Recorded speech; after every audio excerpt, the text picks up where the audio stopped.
Oi, gente. Estão por aí?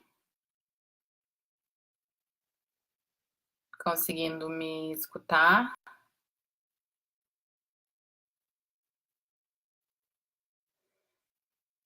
Que bom, o pessoal tá entrando aos poucos. Bem-vindos. Oi, Dudu. Oi, Léo. Oi, Alexandre. Sandrine, Mames, Iliane, mãe. Oi, todo mundo. Então, pessoal, hoje a transmissão, ela é de alguma forma, de muitas formas, na verdade, a continuação, uma espécie de continuação da última transmissão ao vivo que eu fiz semana passada sobre o amor líquido na era digital e os seus efeitos subjetivos. As pessoas que assistiram vão perceber, né, esses ecos, e as que não assistiram também podem assistir depois e podem acompanhar a transmissão de hoje sem problema nenhum. Estão conseguindo todo mundo me escutar? Então, gente, hoje eu resolvi falar sobre esse livro, que foi o livro que eu mencionei na última transmissão, em um momento que eu estava falando sobre o amor, e aí eu comentei sobre a proposta, né, de ver, de enxergar o amor, de entender o amor, de praticar o amor como uma cena do dois. Né? E essa ideia foi a ideia introduzida e trabalhada pelo Alain Badiou nesse livro. Então eu pensei, nada mais justo do que falar agora um pouquinho sobre esse livro. É claro que eu não vou esgotar de forma alguma as ideias presentes nesse livro, e eu indico a todos a leitura. Eu quero apenas causar o desejo, incitá-los a essa leitura que é maravilhosa. É um livro bem fininho. Se você tiver com bastante fome de saber, você pode consumi-lo em um dia. Eu adorei e gostei tanto que eu li, né, algumas vezes e agora fui reler e encontrei esse beijinho. Vou até deixar outro para marcar esse dia, esse momento. Então, esse livro, o Elogio ao Amor, né? Ele é o resultado de um bom encontro. Como os bons encontros, eles são capazes de produzir coisas incríveis, né? Então, esse livro é o resultado do encontro do Alain Badiou, que é um filósofo, dramaturgo francês, com o Nicolas Trung, acredito que é assim que fale o sobrenome dele, que é um jornalista super culto da França também. Então o Nicolas, ele fazia as perguntas e o Alain Badiou, ele respondia. E a partir dessa entrevista, esse livro foi escrito, então. Eu vou focar mais nas respostas do Alain Badiou, mas as perguntas também são ótimas e as respostas irão traduzir isso. Gente, para a gente introduzir a questão, né, a gente pode pensar que esse livro, ele também ele é produzido e ele fala de um contexto que o livro,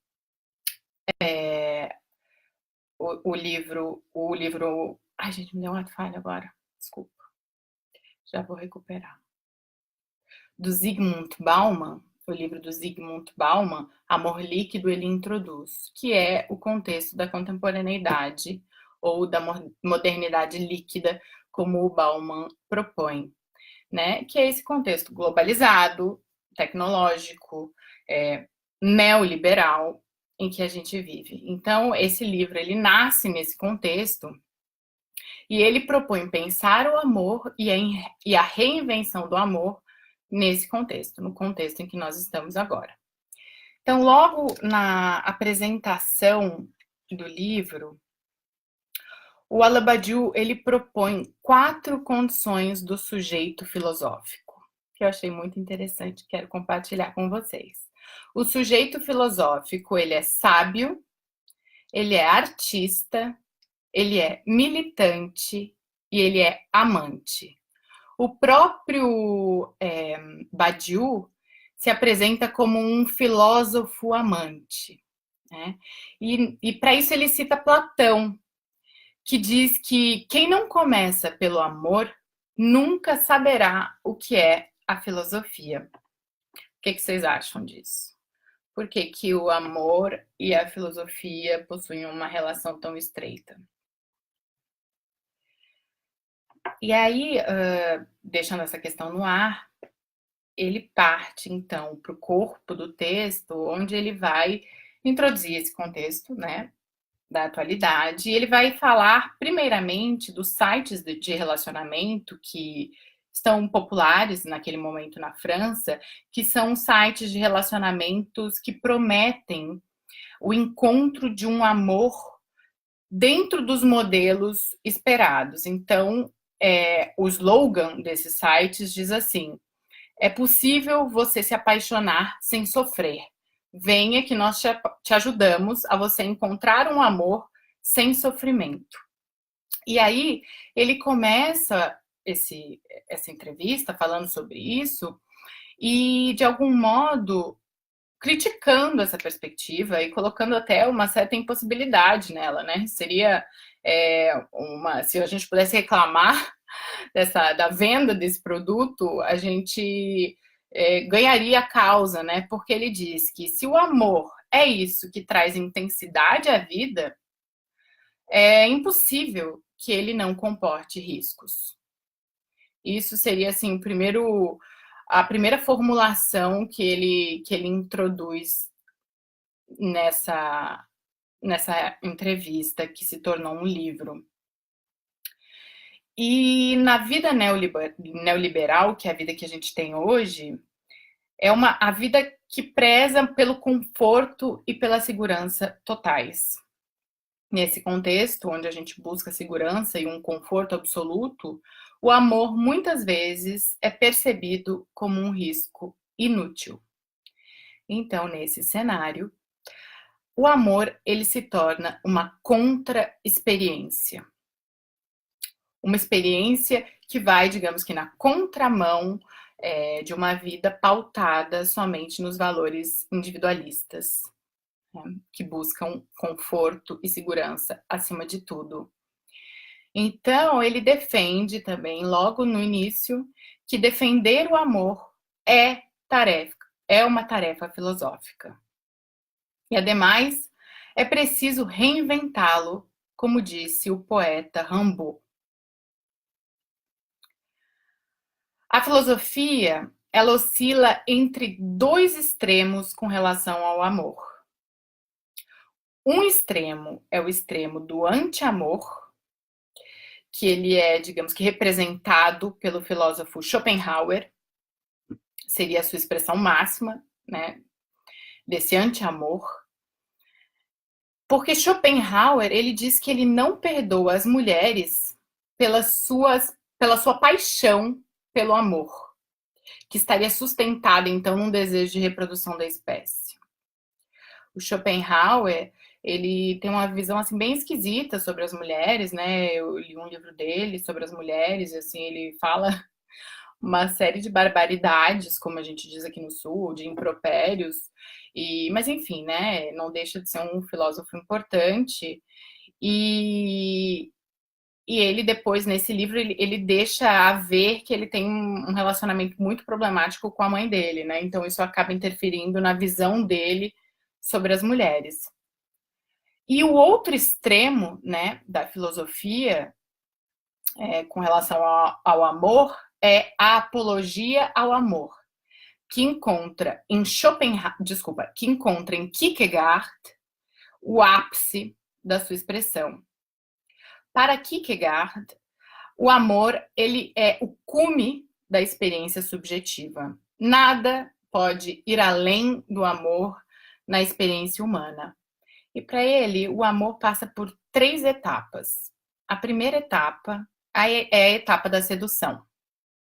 A segunda etapa é a etapa do compromisso ético. E a terceira etapa, que seria a mais sublime, a mais elevada, é a etapa da transcendência, ou seja, o amor direcionado ao divino, um amor justamente sem limites, sem justa medida, né? Um amor absoluto.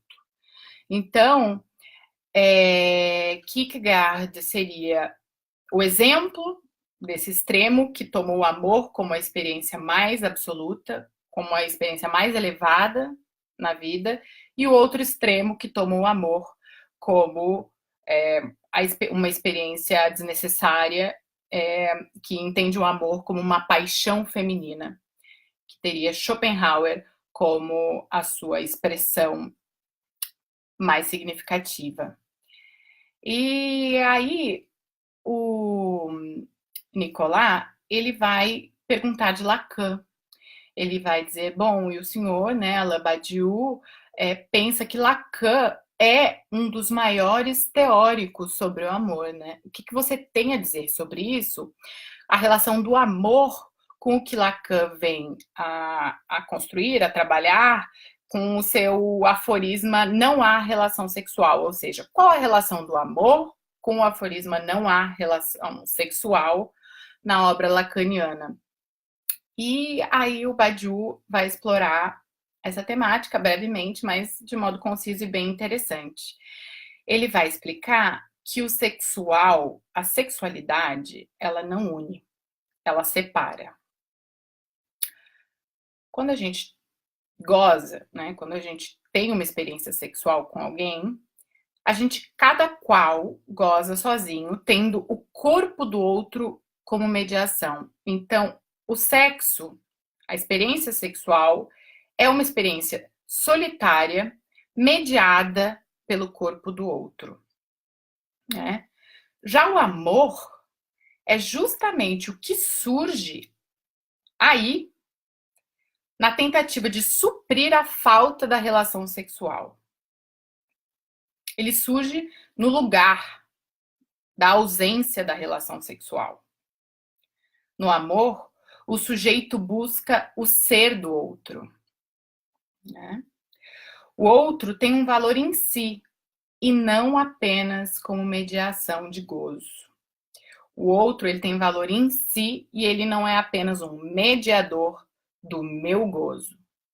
Portanto, aí já se coloca a diferença entre o sexo e o amor.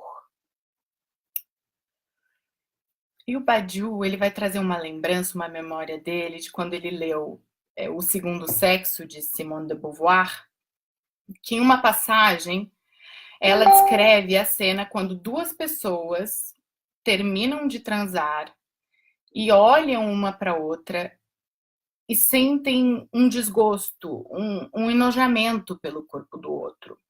Aquela sensação de, bom, já foi o que era para ter sido, já deu, né? Há uma certa ausência de sentido naquele momento, pós-encontro sexual, digamos assim. E aí é justamente onde há o espaço vazio, a ausência, aonde o amor pode crescer e se infiltrar. Ou não. Né? Ou não. Então, há 3 concepções filosóficas acerca do amor. Mas além, caminhando na entrevista, o Badiou apresenta essas 3 concepções filosóficas do amor. A primeira concepção é a concepção romântica, que entende o amor como êxtase. A segunda concepção é a concepção comercial ou jurídica, que toma o amor como um contrato.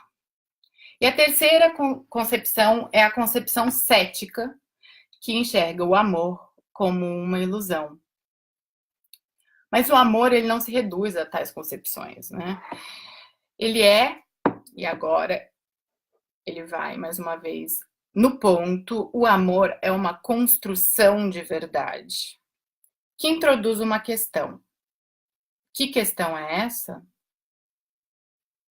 Que questão é essa? Vocês podem pensar? O que é o mundo quando o experimentamos a partir do 2 e não do 1? Essa é a questão que o amor coloca segundo a perspectiva do Badiou. O que é o mundo quando experimentado a partir do 2 e não do 1? E nesse sentido, a visão dele se diferencia da visão romântica do amor, que acha que o amor é fazer um. Que o amor é um encontro onde dois, então, né, a ideia da metade da laranja, da tampa da panela, né, e tudo isso é a ideia romântica do amor, é a ideia de que dois vão fazer um. Já o amor como cena do dois é muito mais interessante, ao meu ver, e ao ver de vocês.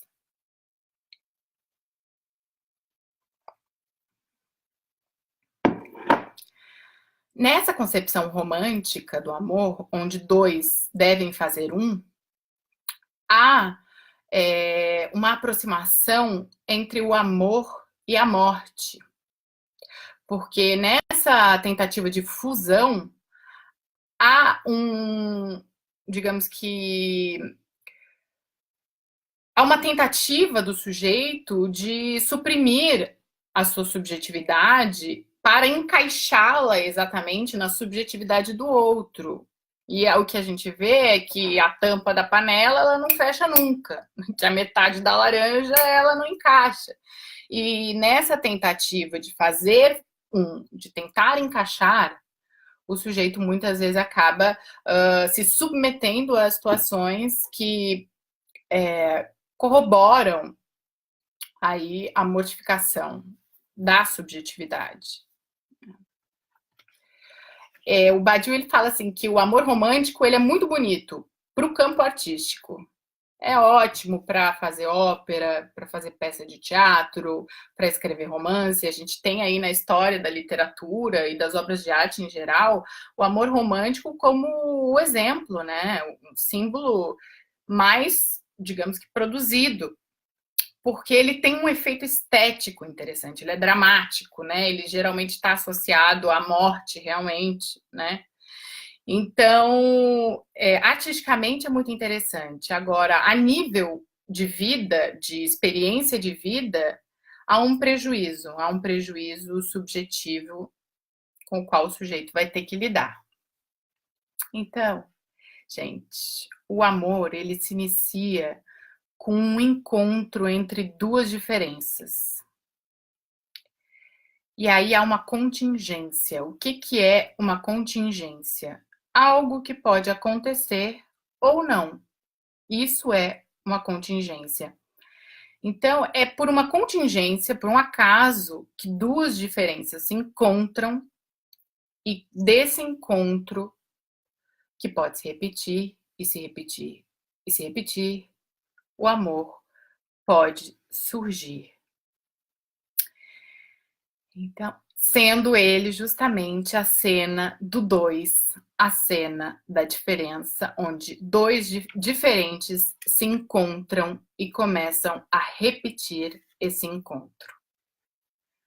O acaso é então fixado com a declaração de amor, o eu te amo. Não é fácil dizer eu te amo. Por quê? Porque ele é, de algum modo, a fixação do acaso.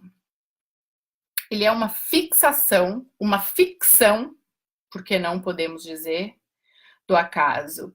E o Badiou, ele toma essa expressão de Mallarmé, também, um poeta, que diz que o poema é o acaso que foi fixado. Então, há aí uma analogia, uma aproximação entre amor e poema, porque ambos, de algum modo,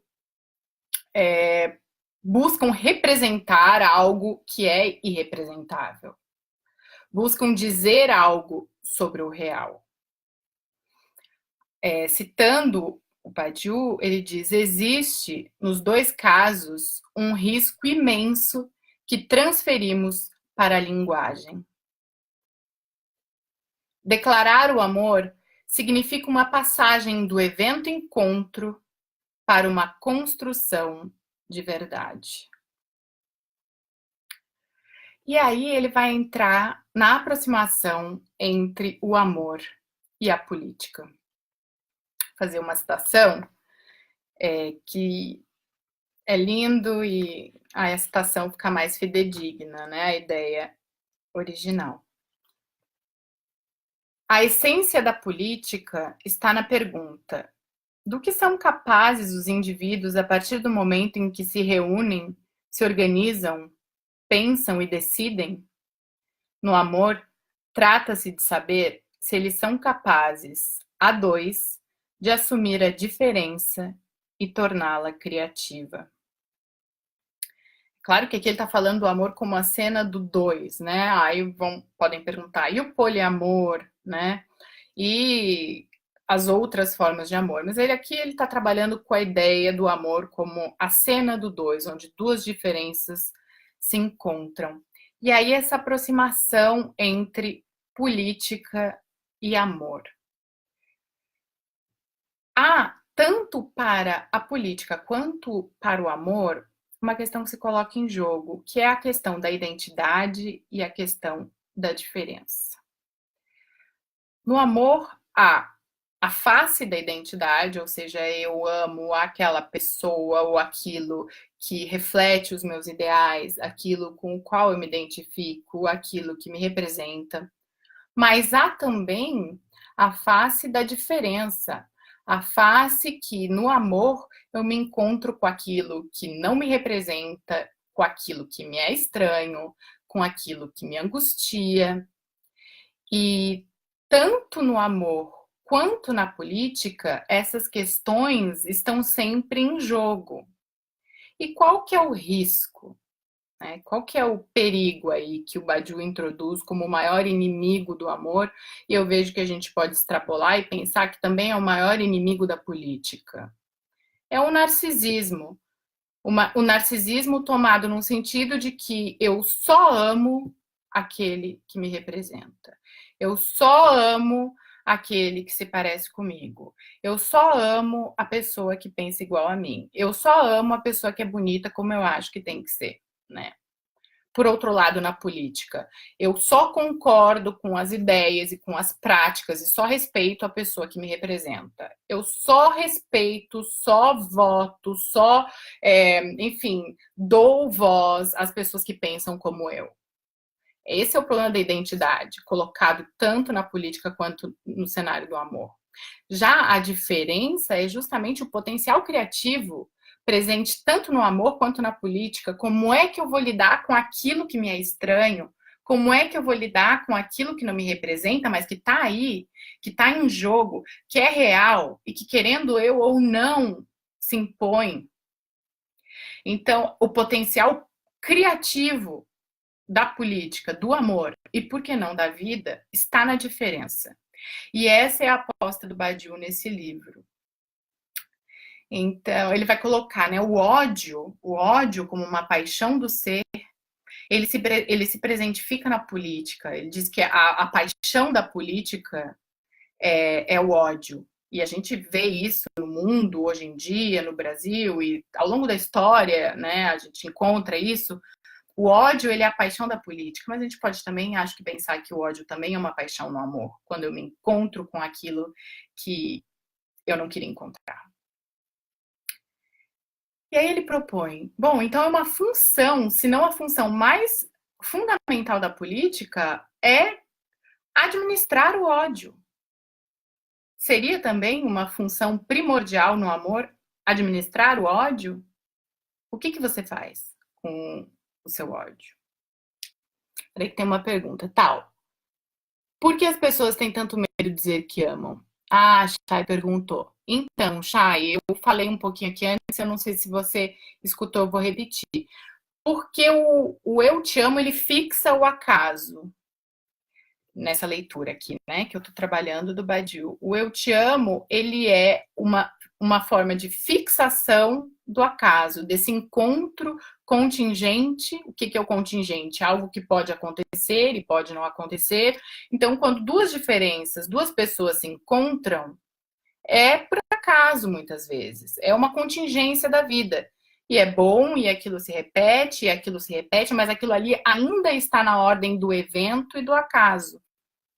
O eu te amo, ele fixa uma construção de verdade. Ele gera um comprometimento.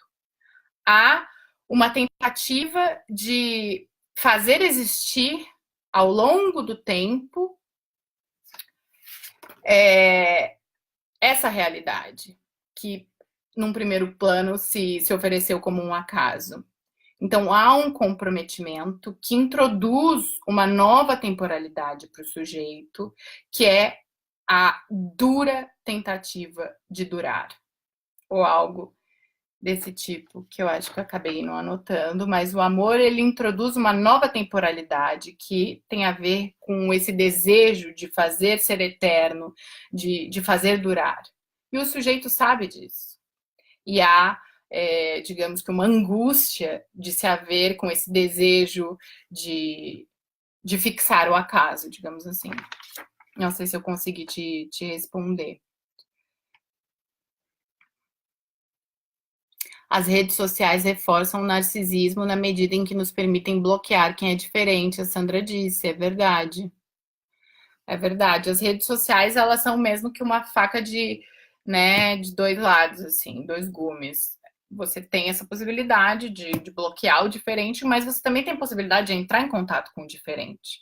Então, mais uma vez, vai ter a ver como o sujeito, como a pessoa faz uso dessa ferramenta, né, tão poderosa. Vocês têm mais alguma questão?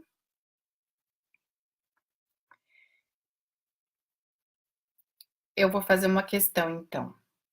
É possível fazer política e fazer amor com essa nova lógica? Com essa lógica da diferença? Onde eu não busco no amor nem na política encontrar o meu semelhante, mas encontrar o meu diferente e criar a partir dessa diferença? Criar novas verdades, novas realidades.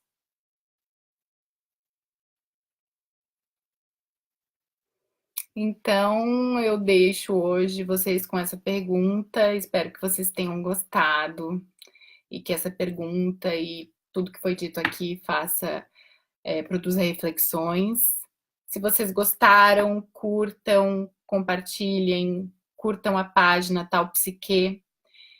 Eu espero poder contribuir com o saber, causando o desejo de vocês e estejam sempre por aqui comigo.